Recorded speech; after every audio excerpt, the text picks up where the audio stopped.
All right, what's up, YouTube? Every year I do a big fireworks finale for the 4th of July. We shoot fireworks off at my daughter's birthday, and sometimes we do them on New Year's Eve. My nephew got married out at our place, and we did a fireworks show for their reception. Fireworks shows are always a big hit. After each show, people always come up to me and ask me how I ignited the fireworks, what I used, where I got it from, and all that. Some people are just curious, other people want to do it for themselves. I'm always more than happy to talk to people and tell them what I do and how I do it and where I get my stuff. So this year I thought I would make a few videos on some of the things that people typically ask me so they could watch the videos anytime, come back and watch them again if they forget or miss something, or pass them on to other people that might be interested. Plus I thought it might be helpful for people to actually see what I'm using instead of just me talking about it. So today's video is about the difference between an E-match versus a Talon igniter. I've got one of each here today. This is the E-match. This is the Talon igniter. Now, I'm not sure that Talon igniter is exactly what that's called, so people may refer to it as something different. The first time I was introduced to them, the guy called it a Talon igniter. So that's just what I got stuck in my head, and that's how I refer to them. Both of these igniters are readily available online from many different places. But I've found the best place, the easiest place, and the cheapest place is to get them off eBay. If you're interested in the Talons, you're not going to find them by typing in Talon igniter. If you search that, nothing's going to come up. The best way to locate them is to type in fireworks igniters, and both of these will come up. There will be several to choose from. You don't need any special license or permits to buy these or to operate them. So let's take a look at each one, and I'll tell you my thoughts on each. Both of these, as you can see, this one doesn't have near as much wire as this one. Both of them come in many different wire lengths, and both of them are triggered by an electronic ignition system. Now, if you don't know what an electronic ignition system is or how to use it, you can search my other videos for the video named How to Use an Electronic Ignition System, in which I discuss the systems in detail. Okay, so the longer the wire, typically the more these are going to cost. The Talon igniters are typically a little bit more expensive than the E-matches. Honestly, I don't remember what I gave for these. I've bought a bunch of them. I've had them for so long. It was somewhere between 50 cents and $1 a piece. Again, it just depends on how long of a wire you want, how many you buy, and that type of thing. So I like a 10-foot long wire, which is this one.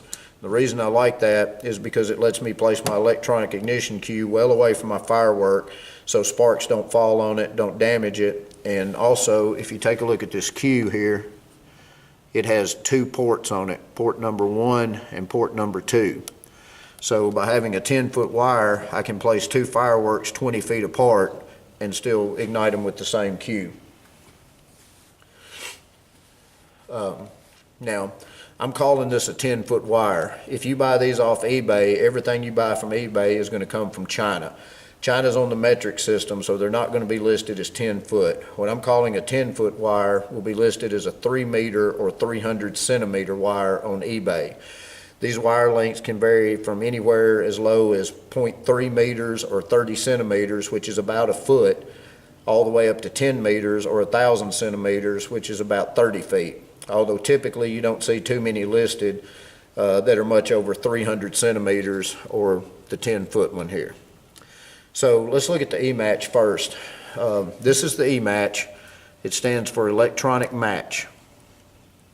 And as you can see, that thing has a head on it, much like a household match.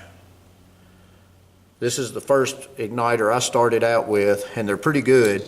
The only problem I've got is they're not 100% reliable. The igniter usually goes off 100% of the time, but it doesn't always light the fuse. Because much like a regular household match, when you strike it, it flares up and then settles down. Same thing with this. When you ignite it, there's a loud pop. It flares up real big and it lights your fuse. Now, 9 out of 10 times that works. But if you're like me and you spend a couple $1,000s on fireworks and many hours trying to plan out a good show, you want it to work 10 out of 10 times. The problem with these is that initial flare up. A lot of times the force from that is kind of violent, and it'll blow your connection apart and your fuse falls to the ground before it has a chance to light, so your firework doesn't go off. Now that being said, I do like these for some things. A buddy of mine shoots off model rockets. He says he uses them on some of the bigger rockets to ignite the engines. I don't have any model rockets, so I don't know much about that, but apparently they do have a use in that hobby. What I like these for is making small pipe bombs to blow stumps out of the ground.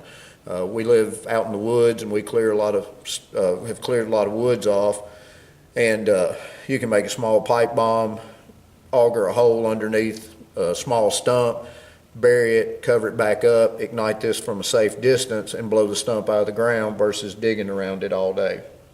What I really like these for is igniting black powder or pyrodex when I make fireballs for my fireworks show. If you're interested in making a fireball for your show or want to see how it's done, check out my How to Make a Fireball video by searching my other videos and looking for the one named How to Make a Fireball, in which I'll show you all the ingredients you need, how to combine them, and how to shoot it off safely. All right, now our other type of igniter is the Talon igniter.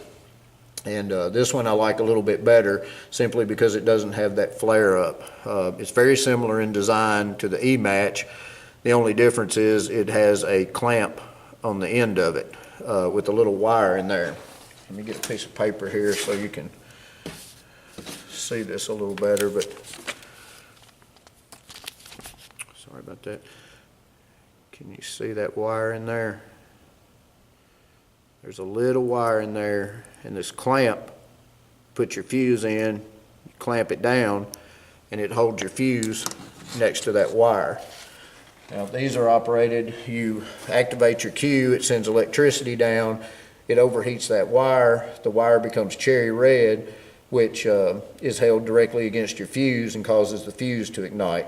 Now even though this has a clamp on it, I still recommend putting a little piece of tape or something on it just to make sure it doesn't fall off or nothing happens. So anyway, that's the difference in the E-Match and the Talon igniter. That's my opinion on both of them. Now that we've discussed them, let's put a small piece of fuse in each one, take them outside, and let you watch me shoot them off. Okay guys, we're set up outside. We've got it connected to the ignition cue.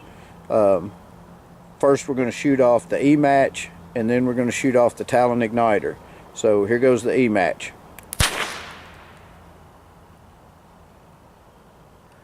Alright, and as you can see, exactly what I said happened. That thing went off, it blew the fuse completely out of it, and it didn't ignite. So let's use the Talon igniter. And as you can see, the Talon igniter worked great. So my recommendation, if you're using a fuse, is to get the Talon igniters with the clamp on ends and avoid the disappointment of the E-Match. Alright, I appreciate everybody watching. If you like fireworks, don't forget to check out my other videos and search for my past firework finale videos. I don't have them all posted, but I do have them posted for 2010, 2014, 2015, 2017. 2010 was my first attempt. 2015 was complicated by rain, but we still managed to get a pretty good finale. 2014 and 2017 rocked, so be sure to check those out. As always, don't forget to subscribe, click the like button, and share the video with your friends. Be safe, and thanks for watching.